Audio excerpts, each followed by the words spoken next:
This is my dad's 1981 Toyota FJ40 Land Cruiser. And this winter, I'm planning on daily driving this thing, which seems like a fine idea until you start looking a little closer. It's actually a pretty nice old Land Cruiser, but there's definitely a few things that need to be addressed before I start daily driving it. So today, I'm going to be showing you exactly what I'm starting with, what's wrong with this thing, and what I plan to do to turn it into my winter daily. Like I said, this is my dad's Land Cruiser. And he's owned this thing for longer than I've been alive. And right now, nobody drives it. It just sits in the garage. And obviously, it's not perfect, but it's a great Land Cruiser. It's far from a piece of junk. And I'm thinking it's gonna make the perfect daily driver. So why would I want to daily drive something like this? Well, because it's awesome. And I've actually spent the last 2.5 years fully restoring my 1983 FJ40 Land Cruiser.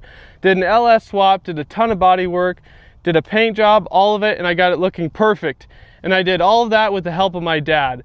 And honestly, I made that thing a little bit too nice, and I'm afraid to drive it in the winter. So I figured, why not spend a little bit more time with my dad and get this thing dialed in and drive it this winter since nobody uses it. In fact, this is the Land Cruiser that I learned how to drive with. So it's gonna be a pretty fun venture. Let me go ahead and show you all the things that are needing to be fixed and some of the things that I might be interested in upgrading here in the future. First thing being the wiring.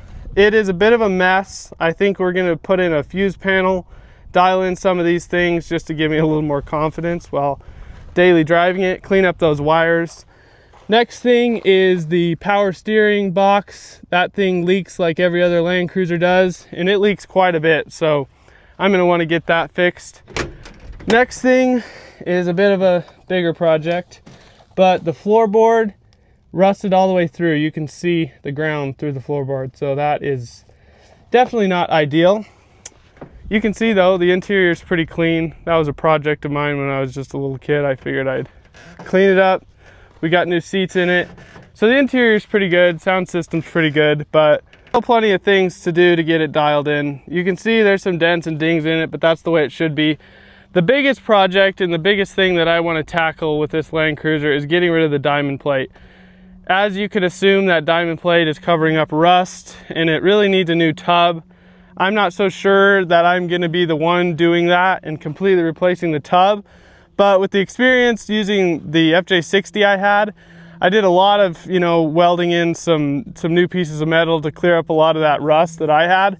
So I'm thinking I might be able to do that for this Land Cruiser and get it looking pretty good without replacing the full tub. Same with this side, it's got the diamond plate. In fact, you can see the rust right here kind of creeping through, but that can all be fixed, and those are things that I plan on getting dialed in. I'll flash up a couple pictures of kind of what I would love to see this thing look like, all said and done.